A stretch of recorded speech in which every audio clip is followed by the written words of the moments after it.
Are you ready to take your business to the next level? Every day there are countless books and articles that are published offering the key on how to make your business a success. It's easy to feel overwhelmed trying to keep up and run your business. That's why Deb Creer created the Business Power Hour. Keep up on the latest trends, best practices, and techniques for how to make your business a success. Let the Business Power Hour do the heavy work for you. Good morning. Good morning. I am Deb Creer, and I am passionate about giving professionals the tools that they need to make themselves and their businesses as successful as possible. And we're going to have such a great chat today, talking with my friend Bill Elliis. I was very honored to be a guest on his podcast. So we've already chatted and we know each other, but we're going to have a great time. So Bill, welcome to our program. Thank you, Deb. It's really a pleasure to be here with you, and so we can chat some more. I know. I always tell people I set a timer.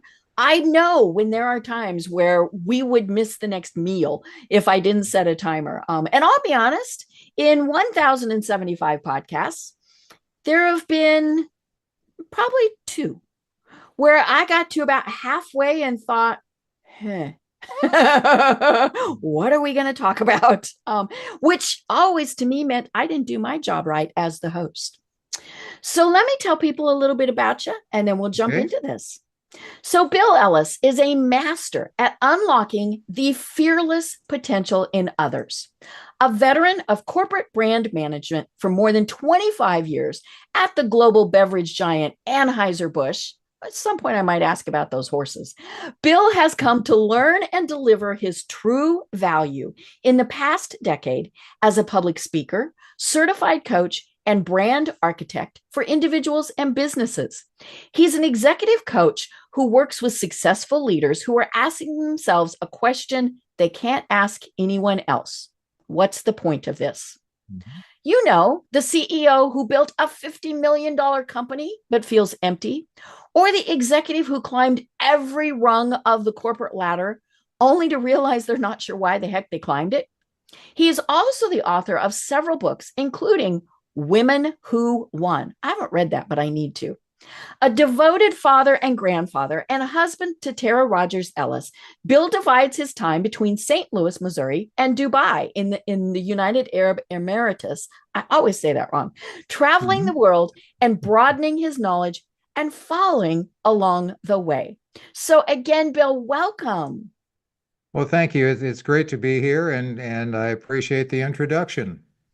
Well, I always ask my guests, and I know it's cliche, but it's always very interesting. How is it that you got to where you are today? And did you get to work with the Clydesdales every once in a while? I've gotten to where I am today through living life. Okay. And there was a thing, Deb, when I was, my father was in the military, so we moved quite a bit. I was 5 children. I was one of only 2 born inside the U.S. But when we were in Germany, I was 5 or 6 years old, and he had a plaque on the wall that said, "We get too soon old and too late smart." And that's really struck me at that age, and it stuck with me, and I'm starting to realize what it meant now. The older I get, the more I realize I don't know things as much as, and I know more than I used to, but I used to think I knew everything. And now I realize I know only a little, and there's a lot more to learn. So the journey has been filled with ups and downs. It's been filled with a lot of luck, a lot of support. It's been filled with a lot of mistakes and a lot of errors on my part, a lot of negative impact on people and some positive impact on people. And so as I grow to where I am today, I've grown to believe 2 things. First, there's always more to learn. And secondly, it's always better to treat people and leave them with a positive experience as best you can. So that's kind of gotten me to where I am. I love that. And your podcast is What's the Point? And I think, it's interesting where, the various times of our life where we ask ourselves that. And the sad thing is, So many times we don't have an answer, right? It was like I said in your bio, I climbed this corporate ladder and now I don't know why. I don't know what's next. And it's interesting. The guest that is the program next week after yours. He and I were talking about the same thing. What is your passion in life? And more importantly, why the heck don't we go for it?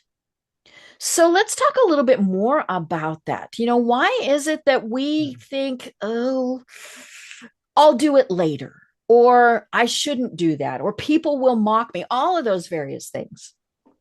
That's a very simple question with a very complicated answer. Mm-hmm. The first thing I want to say is I beg your pardon as I disagree with you and your next guest.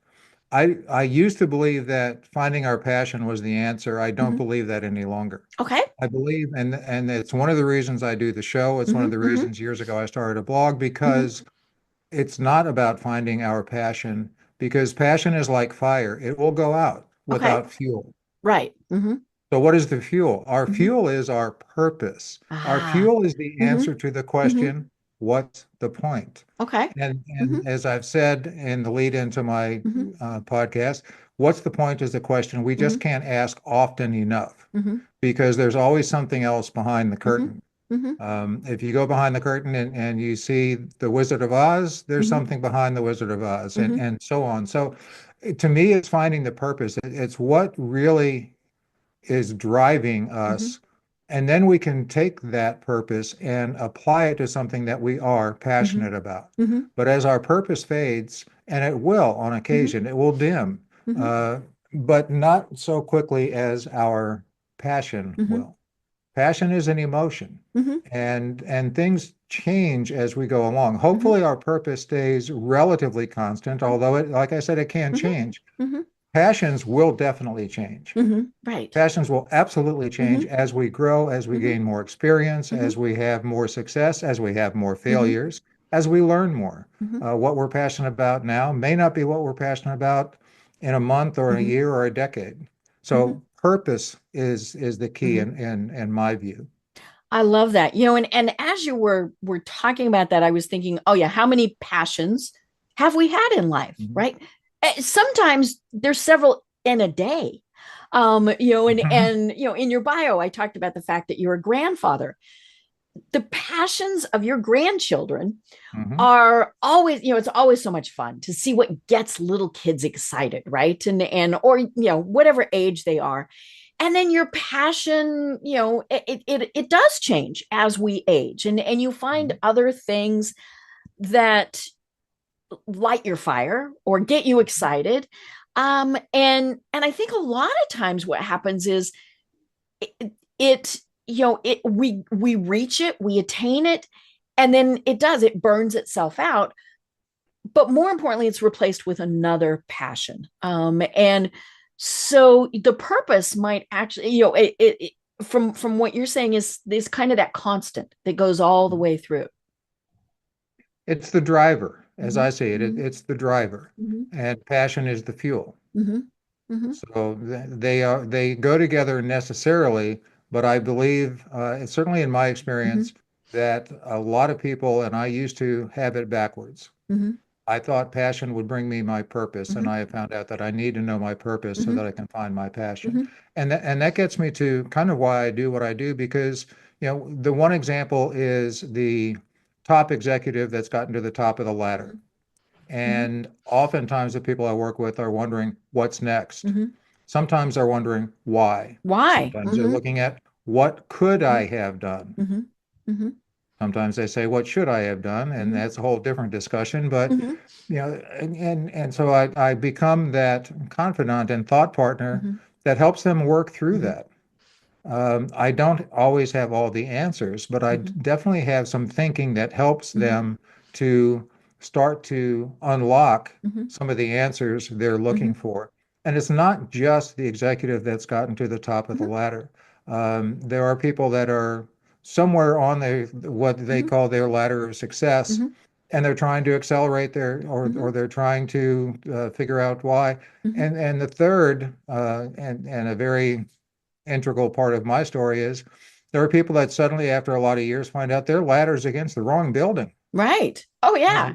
So For what am I whatever doing reason. here? Why am I here? Mhm. What could I have done? Mhm. And there's a lot of regret. There's the Mhm. fear of missing out, but there's Mhm. also, once we know that, there's a Mhm. huge opportunity Mhm. to take what we've done Mhm. that we weren't happy with, Mhm. that we weren't satisfied with, that we endured, Mhm. and turn that into a Mhm. positive because we start to eliminate those things that Mhm. are what brought us down or Mhm. had us Mhm. stuck. Mhm. Right. And you mentioned the ladder on the wrong building. And my first thought on that was, how many times do you have someone whose career is their life? Hmm. Whether it's, they're an employee or it's their business, and then that changes. Yeah. The business changes, the business goes out of business, you get fired, you retire. I mean, all of those things.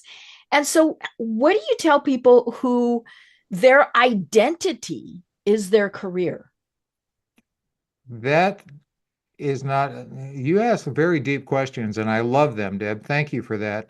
They don't have quick answers, Mhm. however. Mhm. Um, Again, I base a lot of that on personal experience, Mhm. but the first thing is to listen, Mhm. to say, what is it that you're feeling right now? Mhm. What are the emotions? Mhm. What are your regrets? Mhm. And try to talk through that Mhm. because at, as we talk, people are going to find out what really does uh, light their fire in the Mhm. form of a purpose. What is it you Mhm. want to do? Mhm. Most of the people I've worked with and talked with who have been in that position, Mhm. either leaving a long-term position Mhm. or being terminated from a Mhm. long-term Mhm. position, most of them, their first thought is, I want to do something where I give back. I want to go to Mhm. a Right. charity. I want to go Mhm. to a Mhm. not-for-profit. Well, that's fine. Mhm. That's because we want to be empathetic and Mhm. we're hurting and we want to help Mhm. people who are hurting. In most cases, Mhm. people don't understand that that is driven a lot by empathy and a lot by Mhm. feeling. To be successful in Mhm. not-for-profits, it's not going to get you, in most cases, the same financial Mhm. benefit that you're Oh. used to. Mhm. Mhm. So it's talking through all of that. Mhm. And it's a matter of trying to help them say, here's the answer to what's the Mhm. point. Mhm. Um, why were you doing what you were doing? Mhm. What do you miss about Mhm. what you're doing? What do Mhm. you wish you had been doing? So it's listening and talking Mhm. and helping people work through. Now, there's a Mhm. lot of other tools that I use that we won't Mhm. get into here, but self-evaluations, and I do a lot of work with DISC, which helps Mhm. us understand our Mhm. behavioral tendencies. Mhm. And the version I use is called extended DISC, which Mhm. helps us identify our core behavior, Mhm. our we're on autopilot Mhm. behavior, and the behavior that we feel we need to adjust to when Mhm. we're in a work situation. Mhm. So I was leading a class on communication, which is what I use. To me, the basis of DISC behavior is to lead to better communication Mhm. because our behavior is so integral in our communication. Mhm. But there's a gentleman who we extended DISC. I'll try to be quick. Has a plot, has a graph that shows this is where your core behavioral tendency is, Mhm. and this is where your behavior is that you think you need to bring to work. Right. And I've we never all seen, do that, right? and we all do that. Mhm. I've done a lot of people where it's a dot, Mhm. where there's no line at all. The Mhm. way they are in the perfect spot for them. Ah. Mhm. This gentleman, just for illustrative Mhm. purposes, his dot, his core behavior was in the Mhm. bottom left corner of a Mhm. graph, and his how he felt he needed to adjust for Mhm. work was in the top right corner of the graph. It was the Yikes. longest line I've ever seen. And Mhm. and during the break, I talked to him, and he said, "I am miserable at work." Oh, yeah. I said, Yeah. "Well, no doubt you Mhm. are. Mhm. You spend so much energy Mhm. trying to do and be something that Mhm. you're not." And he ultimately left what he was Mhm. doing and moved to something else. Mhm. So yeah, there's a lot of understanding ourselves that goes Mhm. into that, the Mhm. answer of that question. Right. It's funny. I was just talking with somebody the other day about those tests, and when I used to have to take them, as condition of employment, right? I always thought, what answer do they want me to say? Not how I felt, right? And so I was, and I always thought I'm smarter than the test. And of course those tests take those things into account. But there is so much, and it begins when we're very young, with the expectations that people have of us. And good on the people who find themselves and are that true north arrow and the little dot, right? But so many times we're living our lives based on others' expectations, whether it's personal or professional. That's true. And part of that is, so back to the test, at least the test that I'm certified in, extended DISC. DISC is not proprietary. Anyone can go online and find 100 different approaches to DISC, and that's fine. However, what really makes them more valid is the algorithm that leads to the result. Right. And several of the most well-known and I'll call it successful DISC programs have decades of algorithmic analysis that go into it. And that starts with the questioning. So how do you word it? People that intentionally answered, and there's only 24 questions, I think. And they've intentionally said, I should answer this, but I'm going to answer that. And each question has two answers. So there's a checkpoint in every question. And it's really hard to fool that. But if you're going into it with that intent, you're not interested in finding out real results anyway. So you're wasting your time. And if it's me, you're wasting my time. But if you go into it with, let's see where this takes us, there's a lot to learn. And we can, so I just did a series of individual DISC assessments with a company where every individual, I did the DISC and we had a coaching session. And then after they had time to sit with it and validate it with friends and coworkers, we would have another discussion. And that helps them to better understand themselves and what they do and what they might do differently. But then to round it out, the entire company got together.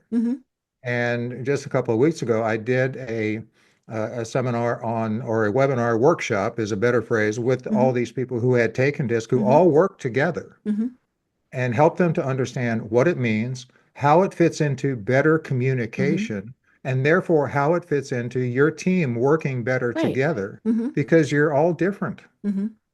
But how can you adjust? What does it mean when person A takes, like, I'm very long-winded. And I'm trying to talk to person B who's like, just give me the bullet points, tell me fast. I need to adjust my lengthy discussion to the person who prefers top line bullet points. Because why? I want them to understand what I'm saying. So the best thing I can do is put it in terms that they will best receive the communication. So there's that.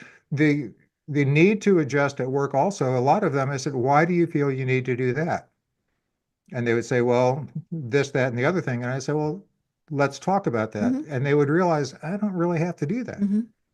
Or I don't have to do that every second of every day at work. I might have to on certain occasions. So it's a matter of really getting to know ourselves and to understand how we can best integrate who we are, be true to ourselves, yet effective in public and in business. And as you said, everybody has different styles, and then you toss in that we've got 5, 6 generations now, or, groups of, by the time we have alphas, is that the youngest, all the way up to. I just heard that last night, as a matter of fact. Our little, you and I are baby boomers, I was telling somebody this the other day. I did not touch I was telling somebody much younger this. I did not touch a computer until I was in college. And they just looked at me like, and of course, these kids grew up with them in the womb, and so, communication styles, all of that, they are used to short bullet points because they're used to texting and things like that. I remember years ago when I was still in corporate America, I was the head of the communications department, and our CEO had a message that he needed written, and then he was going to send it out.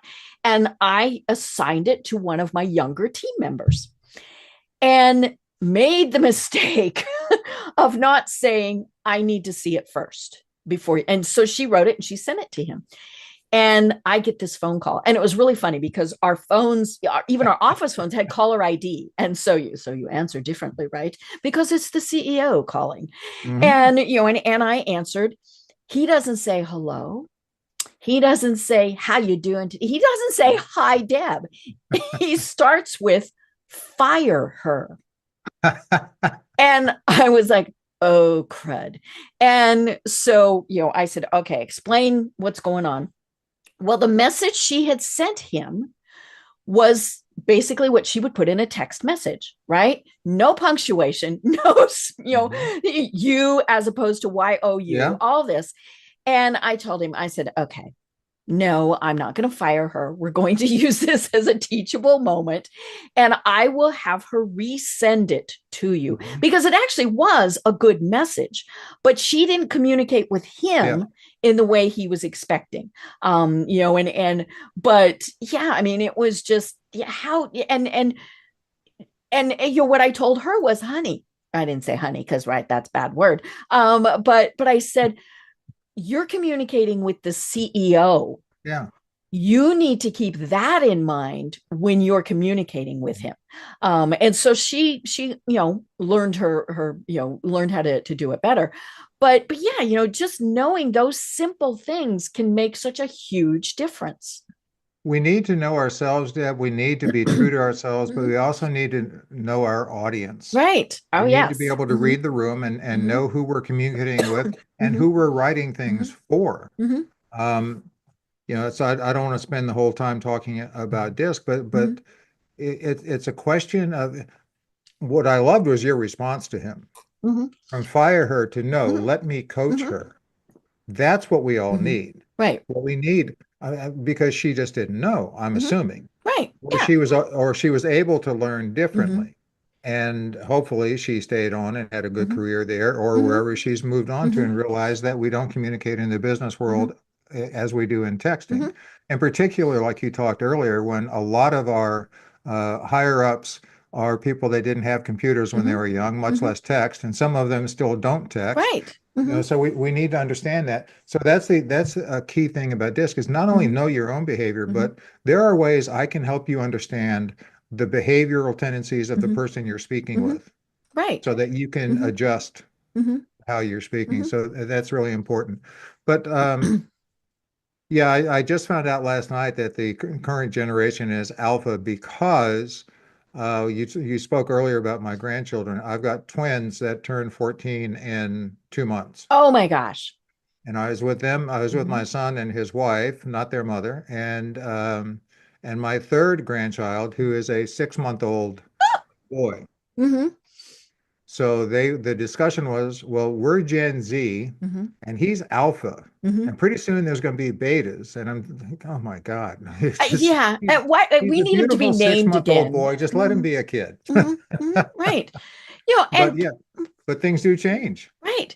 And their experiences are so different. I was at a networking event and the head of marketing for Six Flags was there. And, we here in Atlanta, our Six Flags is a huge Disney size park. Right.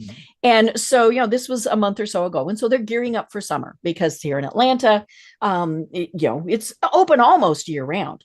But and so he was talking about the fact that he had alphas to baby boomers who worked in the marketing department, specifically because they have customers who are alphas to baby boomers. And he said he gave a couple of his alphas an assignment to call so-and-so and do such and such. And he said this kid looked at him and said, I don't know how to make a phone call. I've never made a phone call. And of course, the entire room gasped. Yeah. And I'm like, you never call grandma? I mean, but yeah, it's just all of those things. it's called a phone for a reason. Yes, yes, it is not a smart computer. It is It's a a smart texting machine. phone. Yes. Um, Hmm. yeah, so it's interesting, and the understanding differences in Hmm. people and understanding Hmm. ourselves Hmm. is critical to Hmm. how we find success in life. Right. You know, so a lot of people, a lot of, we talked earlier about the Hmm. person that's gotten to the top of the ladder or Hmm. the person that's wondering if their ladder's Hmm. against the wrong building. Hmm. It all comes down to we're trying to find, it's the ladder of success. Okay, Hmm. let's start at the very, very, very beginning. Hmm. How do you define success? Right. And Not what every you were person, raised it's different. thinking, Hmm. not that you need to be Hmm. CEO and you need to be Hmm. making seven-figure income and you Hmm. need to have all this. How do you Hmm. define success? Hmm. How do you find your meaning in life? What Hmm. is your purpose? Hmm. What is your Hmm. purpose? Right. And if we don't know our purpose, we're not going to achieve success. No. That's why there are so many people that make more money than they ever thought they Hmm. would in their entire life, and they're miserable. Right. Hmm. They've got all the stuff, and a lot Hmm. of people say, "Well, I'd rather be rich and miserable than poor and miserable." Well, either way, it's the same core. Miserable is miserable. Miserable is Hmm. miserable, and it's the same core reason, but Hmm. it's also the same solution. Hmm. Whether you're poor and miserable or Hmm. rich and miserable, let's explore why you're Hmm. miserable. Right. Yeah. What are the choices that you made to get you there? And what are the choices you can make to get you out of there? And let's define there. Hmm. You know, Hmm. Right. we're trying to find success, so let's Hmm. get there. Okay, what's there? Hmm. That's like saying let's go on Hmm. a trip. Right. Well, you can Right. go anywhere on the trip, and you may Hmm. not like where you end Hmm. up. Hmm. So it helps to know and define what that success Hmm. is. And that's part of the reason, Deb, that years ago I started a blog and then transitioned to a podcast Hmm. because of people like you showing the way. Um, is through stories of others Hmm. who have had their own aha moment, who have been able to answer the Hmm. question for themselves, Hmm. what's the point? That's the intent of my show, Hmm. is to share those stories so that listeners Hmm. can go, I relate to that, Hmm. or I never thought of that, Right. or even that's just not me, I don't get Hmm. it. Well, fine. I don't Yeah. have 1,000 Hmm. plus episodes like you, but Hmm. I've got 100. Pick Hmm. another one. Hmm. Right. Because my guest list is very diverse. Hmm. Oh yeah. Yeah. I mean, when I look through, I'm like, wow. And and but that's the other thing is sometimes we think we have to be other people, Hmm. and now, I was fortunate enough, I'm going to say fortunate. I'm an only child, right? But you always hear the people saying that they were told, why can't you be more like your brother or your Hmm. sister? Well, they're not their brother or their sister. But when you're being told that when you're, oh, say 6 or a teenager or all of those things, and twins, oh my gosh. I mean, I can only imagine, Hmm. the thought process that's going on for them. But yeah, we think we have to be someone we're not. Hmm. Yeah, interesting you talk about family dynamics. And to bring that back to business, when I Mm-hmm. first left Anheuser-Busch and went out on my Mm-hmm. own, I was hired to work with a company, a local St. Louis Mm-hmm. company, a manufacturing Mm-hmm. concern that had the father with some partners who he ultimately bought out and had the Mm-hmm. company to himself, had come up with a brand new approach to the Mm-hmm. industry they were in. Mm-hmm. And it was very cool and had a Mm-hmm. lot of benefits. Mm-hmm. He had not one, not two, but five adult sons in the business. Holy cow. They didn't necessarily get along very well. Mm-hmm. And part of my challenge was trying to figure that out. And Mm-hmm. honestly, I couldn't because there was no openness to it. Wasn't let Mm-hmm. me understand you or Mm-hmm. let's understand how we together Mm-hmm. can get there as much as you try. You Mm-hmm. know, if people aren't willing, Mm-hmm. they're just Right. not going to do it. They're going to cheat But on the test. yeah, and, Mm-hmm. and and the challenge there was the father, Mm-hmm. who was also the CEO, Mm-hmm. was striving to be the best CEO he could, but at the same time, he was striving to be the best father he could. Mm-hmm. And those very often conflicted Right. Mm-hmm. because I want to be fair to all five of Mm-hmm. my sons, but not Mm-hmm. all five of his sons had the same skill set. Right. And Well, and had, how many of those good. 5 sons even should have been in the business or Well, wanted truly to be in the business? you just, the second thing you said was Mm-hmm. a couple of them, whether they wanted to be in the business, they Mm-hmm. didn't want to be in their Mm-hmm. position. So interesting, two of them were the sales department. Oh. And they had a very long Mm-hmm. discussion and argument Mm-hmm. about who was going to be the head of the Mm-hmm. sales department. And here's the irony. It was, you do it. No, you do it. Neither one of them wanted to Mm-hmm. be the vice president of sales. Mm-hmm. They just wanted to be in sales and Mm-hmm. reap the benefits. So Mm-hmm. yeah, it takes all types, and, Mm-hmm. and so that family dynamic can come into play in Mm-hmm. business. And let's face it, a lot of businesses are the same as families. Right. Oh yeah, especially when you've been there a while. And it, I always see it as a positive when businesses say we're like a big family. But of course, then you've got all those wonkadoodle family dynamics that happen. Hmm. Yeah, and so that wasn't real fun, Mm-hmm. but How much I'm curious, did out of the 5, did any of them say, nope, I'm out? no, that none of them did. One of them Mm-hmm. said, "You can buy me out," Okay. and he frankly was he was the alpha. Mm-hmm. He was the oldest and the driver Mm-hmm. and the one that was most keen Mm-hmm. and had the purpose of Mm-hmm. making that the number Mm-hmm. one company in its Mm-hmm. industry, Mm-hmm. not just in its field because they Mm-hmm. were unique. Mm-hmm. But I want to take over this massive industry that we're Wow. maybe a Mm-hmm. half a percentage of. Mm-hmm. Um, and they wouldn't do it, obviously, Mm-hmm. for a couple of reasons. They Mm-hmm. they didn't want to spend the money, Yeah, I was going to and they say didn't want to cost would lose be. that Mm-hmm. driving force. Mm-hmm. So they could at least see the benefit. Mm-hmm. Ultimately, what has happened, as far as I know, and I had Mm-hmm. nothing to do with this, but over time, all of those things have kind of broken down and they have learned how to get along better together, Mm-hmm. both as a family Mm-hmm. and in business. Mm-hmm. But that took literally Mm-hmm. a couple of decades. Right. So all change isn't fast Mm-hmm. change, Mm-hmm. and that's part of what I think we all have to Mm-hmm. understand.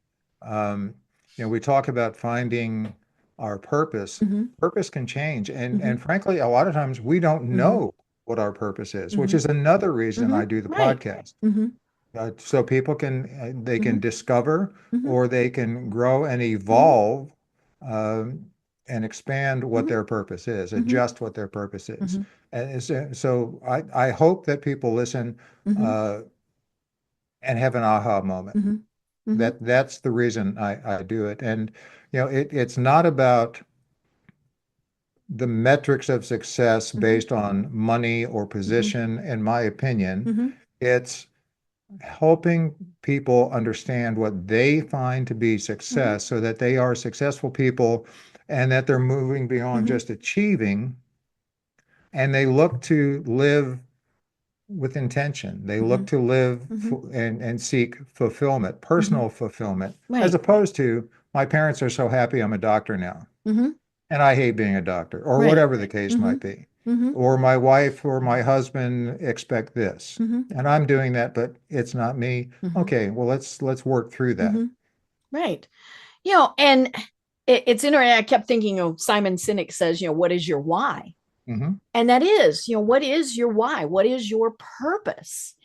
And, it's scary, especially if it doesn't match, what your head and your heart don't get along, right? Your head is saying, well, I have to do this because everybody told me I have to do this. And your heart is saying, yeah, but I really want to be doing X. Hmm. And sometimes you have to be doing the thing that your head says. I mean, you know. Oh, Mhm.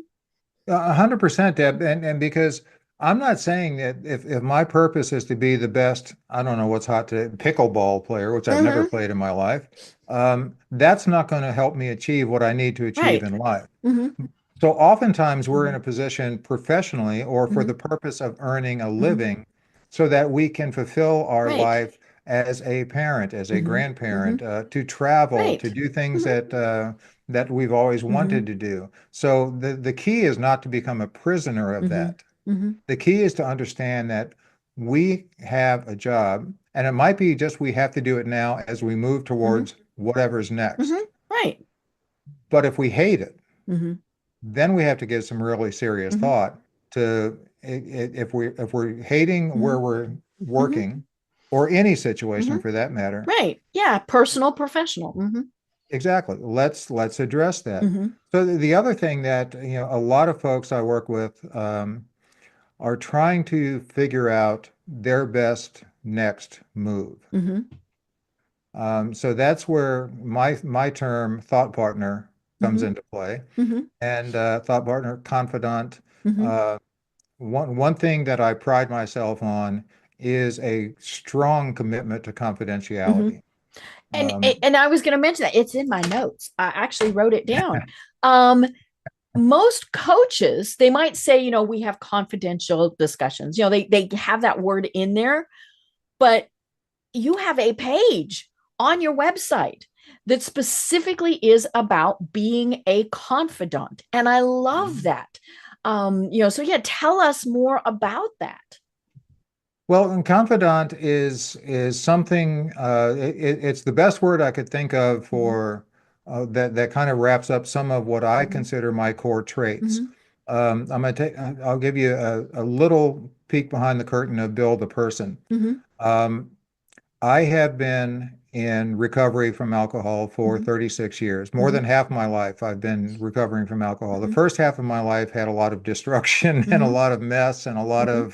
a lot of stuff Mm-hmm. that needed cleaning up. Mm-hmm. But in that role, Mm-hmm. um, the word anonymous is used for a Mm-hmm. reason. Right. But Mm-hmm. so a lot of my coaching, a lot of my mentoring, a lot of my counseling, a lot of my thought partnering has Mm-hmm. been working with men in recovery, Mm-hmm.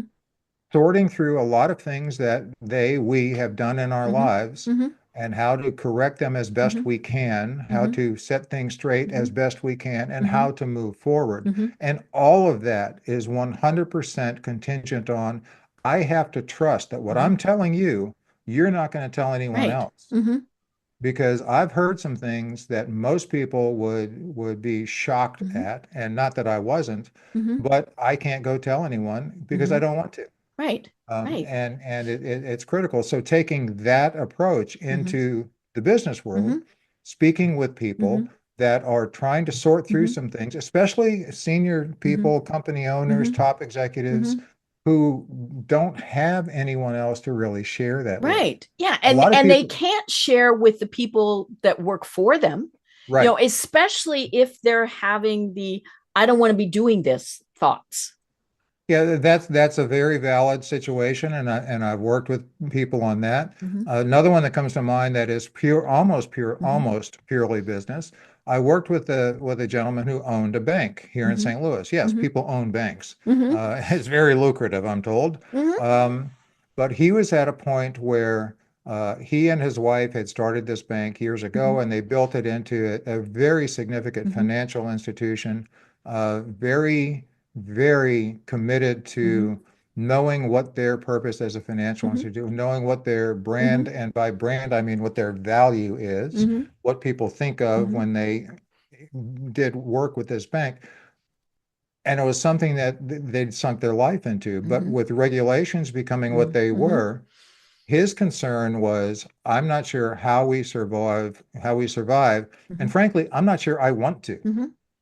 But he couldn't talk to anyone else at the Right. bank. Mm-hmm. And he chose not to speak with his wife Mm-hmm. because it's a very unsettling thing. And Mm-hmm. he just didn't have his thoughts Mm-hmm. straight. And he wanted to know Mm-hmm. where he was going Mm-hmm. before he had that discussion Mm-hmm. with her. Mm-hmm. So we talked a lot. And Mm-hmm. I didn't give him answers, Mm-hmm. but I was a sounding board. Mm-hmm. And he Right. knew that Mm-hmm. there was no one else in the world that Mm-hmm. I was going to talk to about Mm-hmm. the details he was sharing with me. Mm-hmm. So we talked through a lot of things, and Mm-hmm. he ultimately made his decision, and he Mm-hmm. spoke with his partner, his Mm-hmm. wife, his life partner, and his business partner, Mm-hmm. and they sold the bank. Mm-hmm. And off they went doing whatever they're doing. Mm-hmm. But having that Mm-hmm. opportunity to literally Mm-hmm. speak out and share thoughts and put it out there and hear what it sounds Mm-hmm. like and have it bounce Mm-hmm. off someone Right. that cares. I mean, I Mm-hmm. wanted the best for him. I didn't Mm-hmm. care if he kept the bank or Mm-hmm. sold the bank. Right. Yeah. I had Mm-hmm. that Mm-hmm. didn't matter to Mm-hmm. me.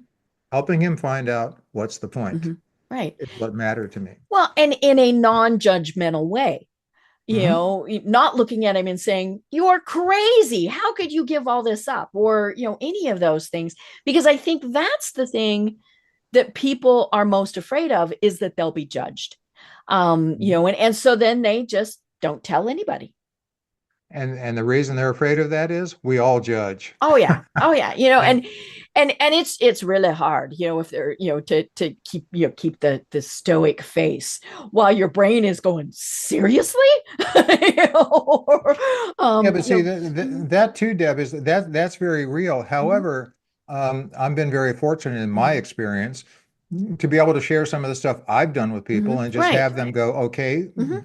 that You get happened, it. let's move on. Mhm, And I've mhm, been able to take that to mhm, others, both on a mhm. personal basis and a Right. professional Mhm, basis, where it's, you know, I've had people admit to me that they've murdered. mhm, What am I going to go mhm. tell law enforcement? No, I'm Mhm. not. Right. That's not my business, and that's Mhm, not why I was mhm, speaking with them. And that may not be the worst thing I've heard, to be mhm, honest. mhm, But yeah, not judging. mhm, It's a challenge. mhm, People look at me and they say, "Bill, judge much?" mhm, Because mhm, I certainly have some mhm, strong opinions mhm, in certain areas. What I've learned to do mhm, is to um, kind of put them on the shelf mhm, in these situations. mhm, So that's and so confidant is a word mhm, that makes the most sense. mhm. Right. Thought partner, people are Mhm, intrigued with mhm, because, oh yeah, let's share some mhm. thoughts. We're But gonna bounce confidant, ideas. Mhm, yeah. mhm, Oh, you're mhm, confidential? You mean mhm, this is just between us? mhm, 100%. You mean you're mhm, not going to judge me? mhm, Probably not. Not mhm. to your face. Yeah. Mhm. Yeah. Your brain But might be what going, is "Yoicks." fair, Mhm, yeah, what is mhm, fair is, are you going to sell the bank? Are you crazy? mhm, Is not. mhm. What are the ramifications Right. Mhm, if you choose to sell the mhm, bank? mhm, What do you gain? What do you mhm, lose? mhm, Let's talk through it. mhm. And Right. let's, as best we can, Mhm, I also am able to, with others, uh, take some of the emotion mhm, out of it. mhm, We talked earlier mhm, about, off camera, mhm, about dealing with loss. mhm, mhm, And, so I recently lost a brother. So when I think about it in my head, I'm very content that he's mhm, out of his long-term suffering. When I think mhm, about it with my heart and mhm, the emotion comes into mhm, play, like right now, I get pretty mhm. teary and I miss Right. him Mhm, desperately. mhm, So being able to make decisions mhm, and have the emotion not disregarded, mhm. but filtered for a bit, Right. Mhm, because the emotions have to be a part of mhm, it. Why? We talked about it mhm, earlier. Where does emotion come into play? That's mhm, our passion. mhm, mhm. So passion is Right. emotion, Mhm, emotion or passion. We can't get mhm, rid of it, but we mhm, we can start, and I believe are best to start mhm, with what's our mhm, purpose, the thinking part. mhm. Right. Yeah. And one of the things, and you don't have to answer this, but one of the things I thought of is, who's your confidant? Who's the confidant to the confidant? I'm very fortunate to have several. I've got two that are the most significant. One Mhm, is I've got a sponsor in recovery mhm, who mhm, knows virtually everything about me mhm, and that I can talk with about most mhm, anything in a confident way. mhm, And my wife, Tara, is the most amazing confidant mhm, a person could ever wish mhm, for. She is a partner. She is a mhm, confidant. She is reasonable. She has a phrase that I love and that I've used with others that she mhm, taught me, and that is, "I'm going to hold the mirror up in front of you so that you can see yourself the way others see you." mhm, Wow. mhm. She's a wise woman.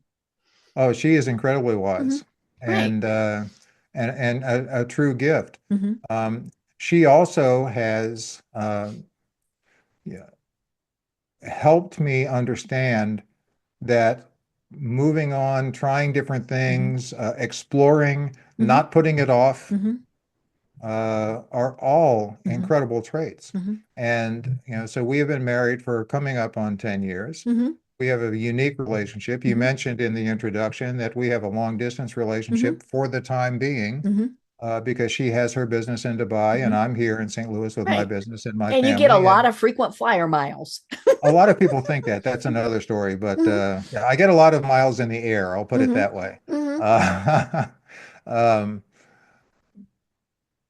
but when I've got to tell this story, and if she's listening, she's going to be rolling her eyes. But we met at a business conference here in the States. We knew there was something there. We were both in a position in our lives that we knew what we wanted and we knew what we didn't want. And I want to come back to that, knowing what you don't want. And we were talking, and at one point she said, I was saying, yeah, well, this and that and this and that. And she said, why are you putting up all these roadblocks that we haven't come to yet? How about if we address them when we get to them? Right. And in the meantime, I invite you to go on this journey with me and let's see where it takes us. Wow. I never would have thought of that. But it's been an amazing journey, not just travel-wise. I've been to countries and places in this world I never dreamed I'd be in. I've learned things and done things I never dreamed I would do. And more importantly, I'm on a journey in a relationship that is just the greatest gift in my life. So it's all a matter of perspective. It's all a matter of what's the point? What do you, let's figure out what you call success. Right. You know, and I'll tell you that the reason I asked the question about who coaches the coach, who's the confidant's confidant, is to point out that we all need that person. You know, and you know, and I mean, you were mentioning it. CEOs think they don't have anyone to talk to, or executives or whoever. And we all need that person, that dog, that cat, you know.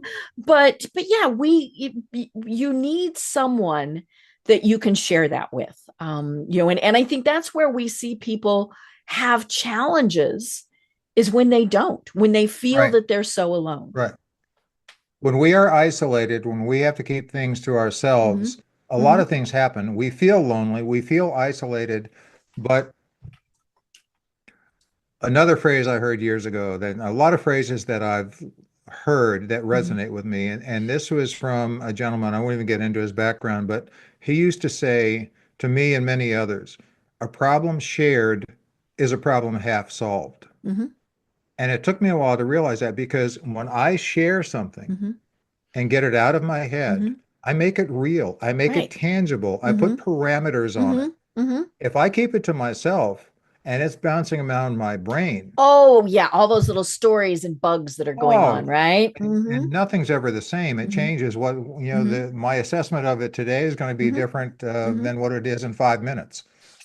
So yeah, and a lot of people know that they would be better off having someone to speak with, but they don't feel that they can. They don't feel there is someone that they can speak with, like we said earlier, both in confidence and without judgment.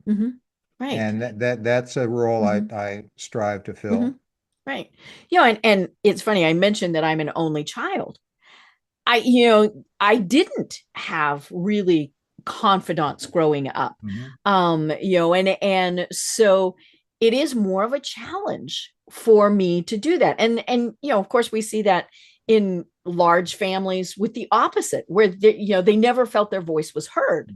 You know, all of those things. But you know, it's very interesting. We're going to come back to, you know, the older we get, right? The older we get, the more we discover we're not an island. You know, and we need somebody to share that with, which is, you know, obviously one of the big things with Alcoholics Anonymous and those programs is, you know, sharing is what's going to help with that. And so, you know, yeah, the CEO, the executive, the business owner, they need to share with somebody in a way where they know it's okay. Nobody's going to say, oh my God, that's the stupidest thing I ever heard of. And another key there too, Deb, though, and you talked about the start of Alcoholics Anonymous, which I've heard a little bit about. The founders were two people, Bill Wilson, known as Bill W., and Bob Smith, Dr. Bob. What they stumbled onto is that the key is one alcoholic talking to another alcoholic about our experience. Yes. What we all go through most of our lives is someone pointing the finger at us saying, you should. Yes. And it's like, you don't get it. You don't they understand. should on you. Exactly. And so taking that back into what we're talking about, the business world, not only do leaders and senior people can they benefit from having someone to talk to, it's a matter of confidence, it's a matter of non-judgment, but it's also a matter of relatability. So it's someone, the gentleman that owned the bank talked to me because my experience wasn't in owning a bank, but it was at a professional level. Yes. And with decision and experience that could be relevant to what he was talking about. So it's also a matter of relevance. What I love is when I see people, and I wish them the best of luck, but I do chuckle sometimes when I see 23-year-olds on social media saying, I'm a life coach, call me. Yeah. In your 23 years of life. Yeah, well, Now I've been compared to an 23. 18-year-old, okay. Yeah, I've been 23 over 3 times now. Right, You know, right. So there's just a little more experience.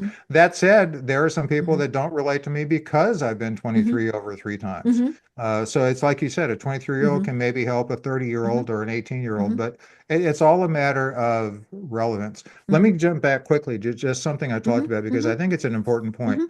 Knowing what we want is great. Knowing what we don't want can be equally great. I Right. was speaking with someone I work with just the other day who is, shall we say, between opportunities. And he said, so I met so-and-so, and they're opening a new mortgage business in town. And so I'm going to meet and talk about opportunities in that. And I used to do that. And I said, that's great. Did you like doing it? He said, I hated it. So And I said, and I gave him the old pause, and he goes, oh, that's why you told me to write a list of things I don't ever want to do again. Right. I said, yes, go read it. Right, right. Because it's easy to overlook things sometimes when what appears to be a golden opportunity comes along. Right. Our mind will shut those out. But if I've got a list of what I call non-negotiables, I don't care what you're telling me to do. I'm not going to do this Right. ever. For me, it's working in corporate America. Corporate America is great. It's just not for me. And I had my ladder on that building for a long time, and I could have, and some would say should have, moved my ladder earlier. So know what we don't want to do. Right. And know why. He might, analyzing why he didn't want to be in mortgage. Maybe it was the company he worked for, the people he worked with. Yeah. There's a variety of things. And so, yeah, this new opportunity might actually be a good opportunity. Yeah. But, analyzing all of that. I'm the same. I'm like, nope. I was in corporate America. I worked for one of the largest companies in the world. And that was great. It was fabulous experience. Nope. Yeah. So just to go back quickly, you had asked about the horses at Anheuser-Busch. I know. See, and I'm a Colorado mountain girl. So I grew up with people who had the big draft horses, Clydesdales and some of the others as working horses, right? But yeah, I've just always, I love but more importantly than the horses are the messages that Anheuser-Busch uses with them. And that's a whole totally different topic. But yeah, I mean, they're just, the horses are cool. So when I first started with Anheuser-Busch, I was in New Orleans, and I started with the distributor in New Orleans, which was company owned. We would get the Clydesdales in town every year for 2 weeks during Mardi Gras. And the horses would be in a parade every day. We had to, as employees, start at whatever it was, 7 in the morning, have our sales meeting, go out, hit all of our accounts. And then that night, we were charged with walking next to the horses to keep the crowd away. Right, because everybody wants to pet the horses. Oh, not only that, people want to try to give them a competitive beer out of a quart bottle. Yes, or a cookie, or So I mean that was not my best experience with the horses, but the horses were beautiful, and I learned so much from Anheuser-Busch. I don't, for the most part, I'm grateful for what I learned there. I'm also grateful that I've moved on. But again, let me jump back to what we're talking about, because I think your listeners and viewers might be wanting more information. There are things that we talked about this banker. Mm-hmm. It's, some people call it the 3 a.m. question. What wakes Mm-hmm. you up at 3 a.m. and has Right. you think? Mm-hmm. That's what I want to talk to you Mm-hmm. about. Mm-hmm. What about tough decisions? Mm-hmm. Um, like the employee you talked about with the bad message. And I know Mm-hmm. we're getting close to time, so I'll try to be quick, which I've said earlier is not my strength. Well, we can Um, always have you on again too. So. I'm always available to talk to you, Deb. Mm-hmm. That's for sure. But tough decisions. How do I handle a toxic Mm-hmm. employee? There are things that we face Mm-hmm. every day that Mm-hmm. it's great to have someone as a Mm-hmm. sounding board. Right. Um, and probably one of the deepest things Mm-hmm. that are often overlooked because it's difficult and Mm-hmm. it's scary Mm-hmm. and it's nice to have Mm-hmm. someone figuratively hold our Mm-hmm. hand through it is soul searching. Mm-hmm. What am I doing? Right. Why am I doing it? Mm-hmm. What's the point? Mm-hmm. And having someone to talk to Mm-hmm. about that is kind of what I try to Mm-hmm. do and what I Right. suggest. And Mm-hmm. and it's not just me. There are a lot of people that Mm-hmm. you can do that with. You can speak to Deb Creer, Mm-hmm. and there you go. Mm-hmm. Same type of thing. Mm-hmm. So that's my biggest message is try to find your Mm-hmm. point. What's the point? Mm-hmm. What's behind the curtain? Mm-hmm. I love that. Well, oh my gosh, as you mentioned, we are almost out of time. The one thing that I didn't get to ask you about that, I wanted to was the fact that you are a certified go-giver coach, Hmm. through Bob Berg. And it has been my absolute delight and honor to have had Bob on the program several times. I mean, he is just, such a delightful man. Mhm. But you know, his principles are always so important, about giving value and all of those. And so, yeah, we didn't even get to talk about that. But it all ties in, are you giving value as part, is that your purpose? All of those things just all Yeah. are tied together. And I got involved with Bob and the Go Giver and John Mm-hmm. David Mann, the Mm-hmm. co-author, Mm-hmm.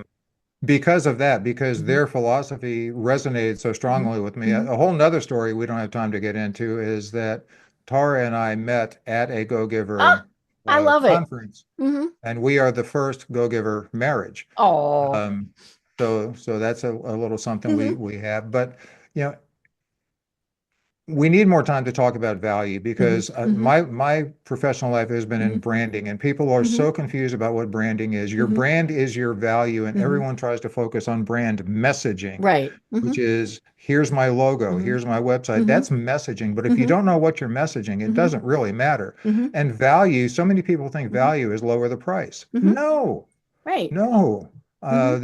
that's a way to give Mm-hmm. a better deal. Mm-hmm. But value is what do you give that people really need and Mm-hmm. want, and how Mm-hmm. do you enhance that? And Mm-hmm. and I'll try to make a very quick example of value, and that's attention. If I walk into a store and the clerk's sitting behind the Mm-hmm. counter with their phone, Mm-hmm. um, and I say I need such and such, and they say here you go, it's $10. Mm-hmm. That's one experience. If I go into a store and the Mm-hmm. clerk's behind the counter and goes, "Hey, welcome. Well, how can Mm-hmm. I help you?" And I say, "Well, I need this." And go, "Okay, Mm-hmm. yeah, we have that. Here you go. It's 10 Mm-hmm. bucks." Mm-hmm. I've spent $10 and gotten Mm-hmm. what I wanted. Mm-hmm. But the value of the Mm-hmm. one strongly Right. overshadows. Right. And I'm going And to go you'll back go to that. back. Yep. Exactly. You're Mm-hmm. exactly Mm-hmm. Mm-hmm. spot on. Mm-hmm. Yeah. So I mean, yeah, value is Mm-hmm. a whole thing. Mm-hmm. And that's why I say on an individual basis, knowing who we are, knowing what Mm-hmm. we bring, knowing what Mm-hmm. if people think of Deb, or if people think of Bill, or if Mm-hmm. people think of Anheuser-Busch, or if people Mm-hmm. think of Target or Walmart, Mm-hmm. that's the brand. What Mm-hmm. people think is the brand. Mm-hmm. Uh, and what they're thinking is, Mm-hmm. what value do I get from Mm-hmm. that person or that Mm-hmm. store? And Right. that's what it's all about. Mm-hmm. Mm-hmm. Oh my gosh, I love it. And we will have you on again because I think that is so important, especially now, because uh, people are wondering, how do we price things, and it's but new business owners, how do I price it? Well, I have to be cheapest because I've not ever done this. I mean, all of those various things. And so I'd love to continue this discussion. But until then, if people are saying, "Oh my gosh, Bill, I need to talk to you," how do they find you and what are the services that you provide? Excuse me. The easiest way to find me is Bill at BillEllis.com, Mhm. or go to BillEllis.com, or listen to and hopefully enjoy and learn from the podcast, What's the Point? There are several What's the Point, so you might have to put Bill Elliis in the search, but it's on every platform. So yeah, I'm relatively easy to find. My services are what we talked about. Mainly, I work with senior executives who are trying to figure out their next move because that's most relatable to me. But I do coaching, I do consulting. I'm a thought partner, and that's with anyone that feels they aren't either achieving what they want to achieve or just don't know what they want to achieve, or saying, I've got this goal and it's wrong. So just helping people sort through things and answer that question, what's the point? That's what I do. I love it. And we will have links to your website and to the podcast in our show notes. Well, yeah, this really has been so much fun. And I can't wait to chat with you again. But until then, what final thoughts do you want to leave everyone with? Boy, how much time do we have? I think the strongest point that I would like to leave everyone with, which is the last thing I said, and that's do the hard thing and do some soul searching. Do it with a confidant, with a trusted partner advisor. Find out the thing behind the thing. Move the curtain. What's the point? What are you really about, and what really truly excites you? Had I not been able to do that over a period of time, and in particular 12 years ago, I wouldn't be in the most amazing marriage I could ever have thought of. I wouldn't be doing the business. I wouldn't be at all where I am right now. And that's as good a place as I know I've been in my life. So do the soul searching, take the time, discover yourself.